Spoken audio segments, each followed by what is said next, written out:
Isyu. Serbisyo publiko. Aksyon Radio!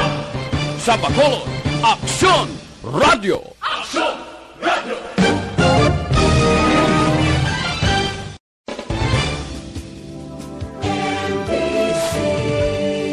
Manila Broadcasting Company. Sa balita. Komentaryo. Isyu. Serbisyo publiko. Aksyon Radio! Sa Bacolod, Aksyon Radio. Aksyon Radio!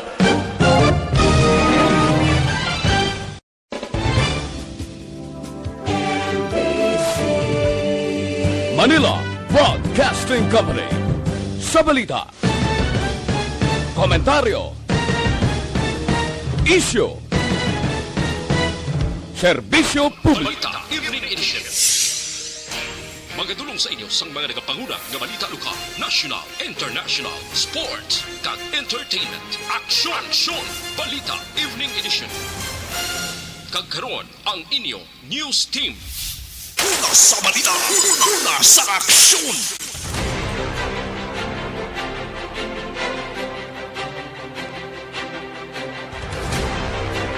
Mayong gabi syudad sa Bacolod, Western Visayas, kag bugos nga Pilipinas sa welcome na sa pagpangalagad sang aksyon na Balita Evening Edition.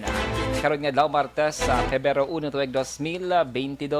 Makitan kita live sa mon official Facebook page kag sa YouTube channel ang Aksyon Radyo Bacolod kag mabatian pagi sa www.actionradyobacolod.com.ph. Kaming inyo mga tag balita. Aksyon and Defensor. Kag Action Dale Salazar para sa mga headlines sa una kita sa mga balita lokal. 21 ka Omicron cases nagdugang sa Bacolod pero tanan recovered na. Presyo sang harina nagmahal. Sa balita national, rapid antigen test ginadaso para sa inbound international travelers. Stealth Omicron hindi na makabig nga major concern. Detalye sa mga balita lokal pagkatapos gid lamang sini.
Bangod sa pamahog sing COVID-19 pandemic, madamo sing kompanya kag local government unit ang nagpatuman sang work from home sa ilang mga empleyado. Naga-work from home kung naka-close contact sa nagpositibo sa virus o kung mismo nagpositibo sa COVID-19. Madamo sang benepisyo ang mahatag sang work from home, pero hindi naton malikawan nga ma-bored kag ma-stress bangod sa sini nga setup sa masobra na isa ka tuig nga pagpakiaway sa COVID-19. Base sa pagtuon sa United Nations International Labour Organizations, nagatugas sing stress ang tuman niya pag-usas ng gadgets kangay sa cellphone kag computer.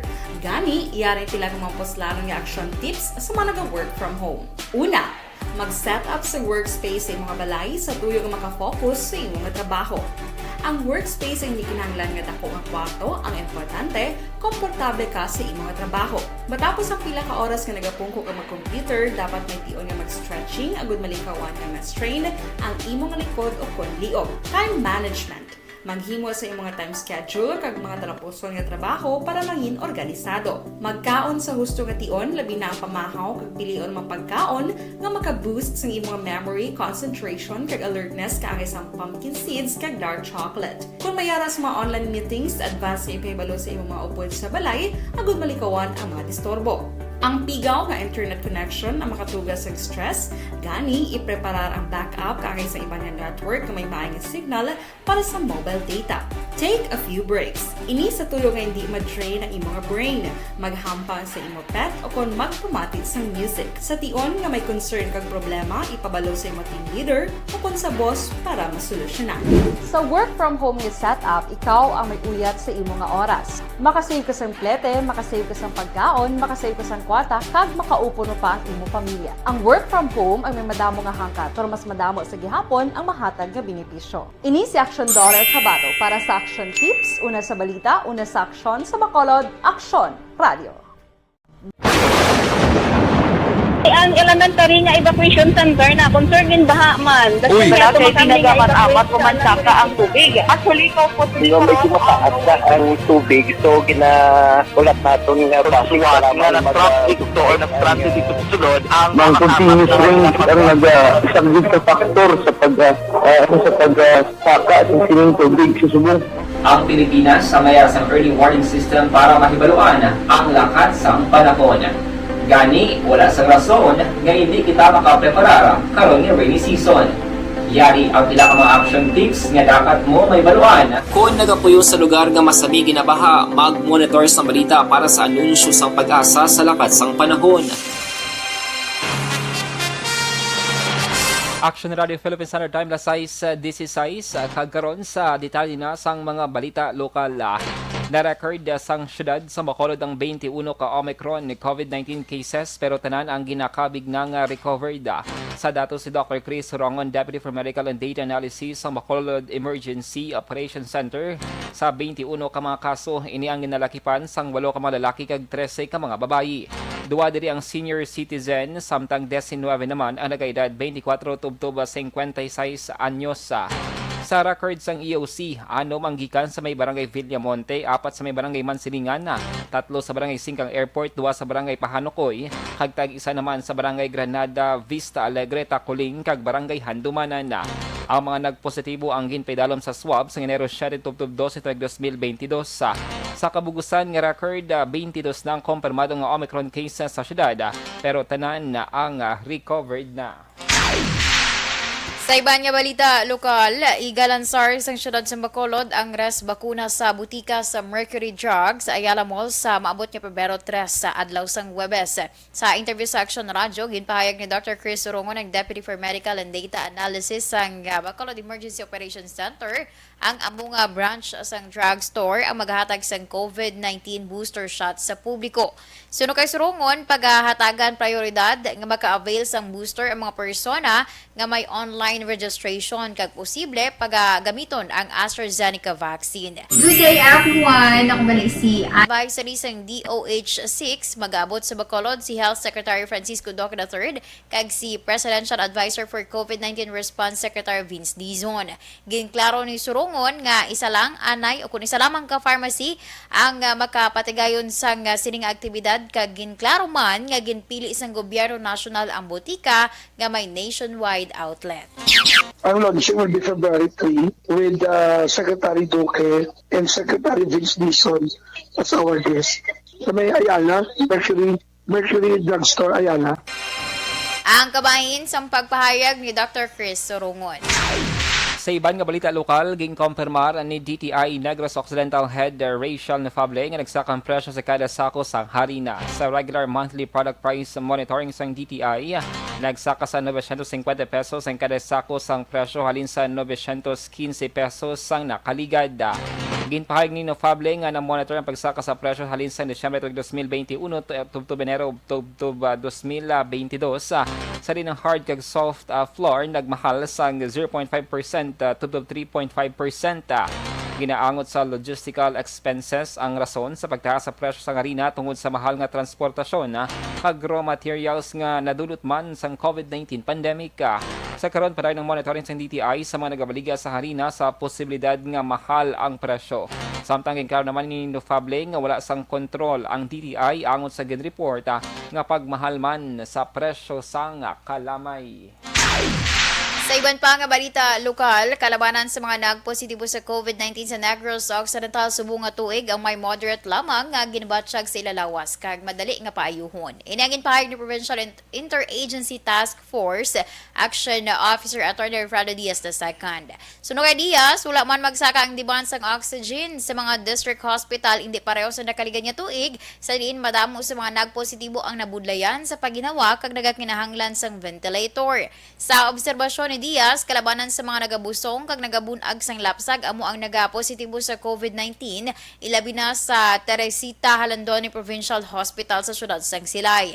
Mangod sinisuno kay Diaz nagakapilitan ang mga healthcare workers nga dalon sa Cadiz COVID-19 Hospital ang Iloy nga nagpositibo samtang yara daban na nabilin sa Teresita Halandoni Provincial Hospital ang lapsag. Sa Enero 31, 2022 nga datos ng Provincial Incident Management Team, 3,392 ang COVID active cases sa Negros Occidental, apang isa lamang ang nagdugang sa mga napatay.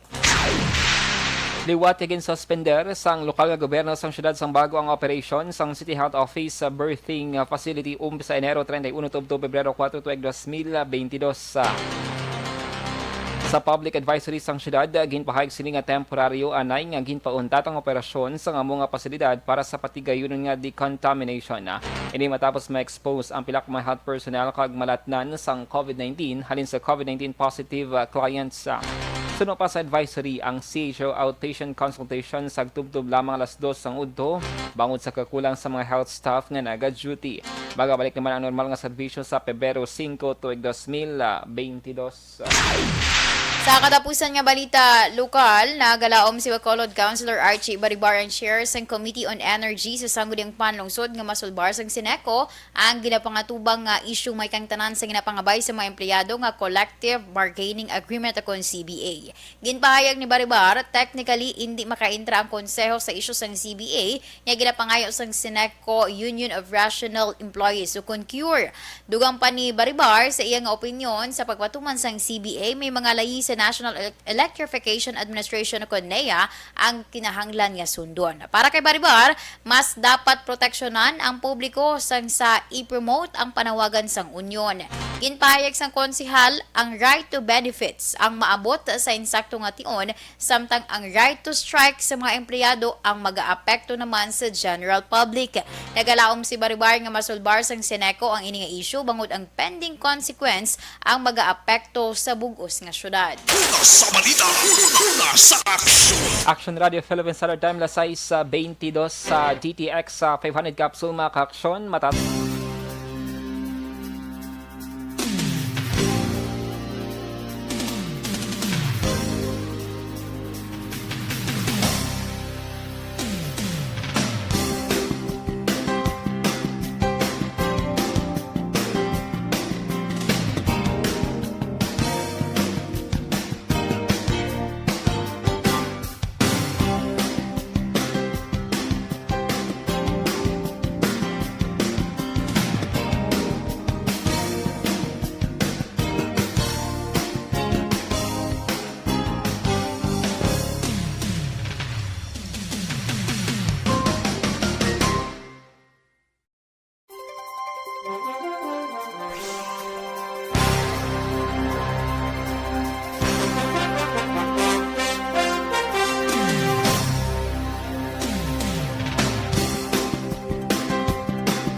Bangod sa pamahog sing COVID-19 pandemic, madamo sing kompanya kag local government unit ang nagpatuman sang work from home sa ilang mga empleyado. Naga-work from home kung naka-close contact sa nagpositibo sa virus o kung mismo nagpositibo sa COVID-19. Madamo sang benepisyo ang mahatag sang work from home, pero hindi naton malikawan nga ma-bored kag ma-stress bangod sa sini nga setup sa masobra na isa ka tuig nga pagpakiaway sa COVID-19. Base sa pagtuon sa United Nations International Labour Organizations, nagatugas sing stress ang tuman niya pag-usas ng gadgets kangay sa cellphone kag computer. Gani, iyaring tila kang mga poslanong nga action tips sa mga nag-work from home. Una, mag-set up sa workspace sa mga balay sa tuyo nga makafocus sa inyong trabaho. Ang workspace ay hindi kinahanglan nga dako ang kwarto, ang importante, komportable ka sa imong trabaho. Matapos ang pila ka oras nga nagapungko ka mag-computer, dapat may tion nga mag-stretching agud malikawan nga ma-strain ang imong likod o konliog. Time management. Maghimo sa imong time schedule kag mga talapuson nga trabaho para maging organisado. Magkaon sa husto nga tion, labi na ang pamahaw kag pilion mang pagkaon nga maka-boost sa imong memory, concentration kag alertness kaangay sang pumpkin seeds kag dark chocolate. Kung mayaras mga online meetings, advance nga ipahibalo sa imong mga upod sa balay, agud malikawan ang mga disturbo. Ang pigaw nga internet connection ang makatugas sa stress, gani ipreparar ang backup kaangay sa iba nga network nga may maayong signal para sa mobile data. Take a few breaks. Ini sa tuyo nga hindi ma-drain ang imong brain, maghampang sa imong pet o kung magpumatid sa music. Sa tion nga may concern kag problema, ipabalo sa imong team leader o kung sa boss para masolusyonan. Sa work from home nga setup, ikaw ang may uyat sa imong nga oras. Makasave ka sa plete, makasave ka sa pagkaon, makasave ka sa kwarta, kag makaupo no pa ang imong pamilya. Ang work from home ay may madamo nga hangkat, pero mas madamo sa gihapon ang mahatag nga benepisyo. Ini si Action Dollar Kabato para sa Action Tips, una sa balita, una sa aksyon sa Bacolod, Aksyon Radio. Ang elementary nga evacuation center na concern din baha man. Uy, Kaya tinagamat-amat kumansaka ang tubig. Actually, ikaw po medyo mataas na ang tubig. So, ginaulat natin nga pasiwala nga ng traffic to or ng traffic dito sa sulod. Ang continuous rain ang nag-isang factor sa pagsaka sa sining tubig sa subong. Ang Pilipinas sa mayroon sa early warning system para mahibaluan ang lakas ng panahon. Gani, wala sa rason nga hindi kita makapreparar karon ni rainy season. Yari ang pila ka mga action tips nga dapat mo may baluan. Kung nagapuyo sa lugar nga masabi ginabaha, mag-monitor sa balita para sa anunsyo sang pag-asa sa lakas sang panahon. Isa sa pinakapos nga pamaagi para malikawan nga magsulod ang baha sa balay, among paggamit sang sandbag. Ang sandbag ang isa kasakong nga may unod nga balas nga pwede ibutang sa pertahan o kung ginaagyan sang tubig para temporaryo nga makontrol ang pagsulod sang tubig sa inyong nga balay. Antes naman ng rainy season, dapat nakapreparar ka na sang pagkaon, flashlight, pito, kandila, hygiene kit, power bank, transistor radio, importante nga mga dokumento kag iban pa nga kinahanglanon. Ini ang dapat isulod sa go bag nga dapat ibutang sa isa ka lugar nga mapus kuhaon sa tion nga kinahanglan nga mag-evacuate. Sa tion sa pagbaha dapat butangan sang tape ang saksakan sang mga outlet kag ibutang sa mataas nga mga lugar ang appliances. Kunyara sa evacuation center, dapat man nga ipatuman ang minimum health protocol, face mask, face shield kag social distancing batok sa COVID. Sa panahon sa tigululan, dapat man proteksyonan ang ikaayong lawas batok sa nila mga masakit. Kang isang dengue, leptospirosis, cholera, typhoid fever, hepatitis A. Nagpanugyan man ang DOH kay pabili ng proper hygiene kay pag-inom sang limpyo nga tubig. Lutuon sang gusto ang pagkaon para malikawan ang contamination. Maghugas sang kamot antes kag pagkatapos ang kaon kag matapos nga mag-usar sang banyo. Likawan man ang paglangoy o kon pagtubog sa baha. It is Action Dale Salazar para sa Action Tips na nagapahanundong nga maghalong sa tanan nga tion. Good day everyone! Ako balik si Ann Defensor of Action Radio Bacolod. Kag subong is 5 years na ako nga nagatrabaho for Action. And nagapasalamat ako syempre sa management sang sining ako nga trabahuan bangod sa ilang paghatagban bulig sa akon agud nga mas nga mapa-improve ang akon iyang ikasarang sa patag sa paghambal sa kahanginan kag syempre sa mga pakita pagid sang abilidad ko hindi lamang sa mikropono kundi pati man sa field.